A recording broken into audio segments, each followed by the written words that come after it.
making DIY air cleaners as part of a bigger program called Building Resilience, which teaches community members about the hazards of exposure to fire smoke. Unfortunately, fire season has become the new norm for many people here on the West Coast. And all across British Columbia, we know that the air quality gets quite bad. Some people are more at risk. Those include people who are seniors and people with existing lung diseases.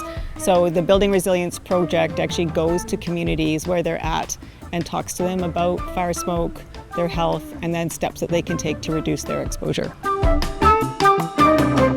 So while this is an intervention project, it's also a research project. We have master's students and undergraduate students, and so they're getting out of the lab and getting into the real world.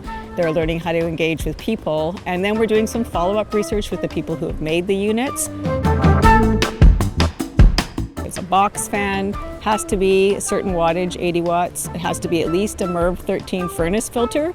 It's a 20 by 20 square, and you tape the filter to the back of the fan with duct tape, and there you go. It's not rocket science. I joke it's ventilation science. And they work as well as certain commercial variants. So you can spend hundreds of dollars on an air purifier, but many people can't afford them. These units are a low-cost alternative. So now is the time to tell people about it. And that's why I feel like I've been very fortunate. We've got funding from all sorts of different places to help us make this a reality in communities just like this.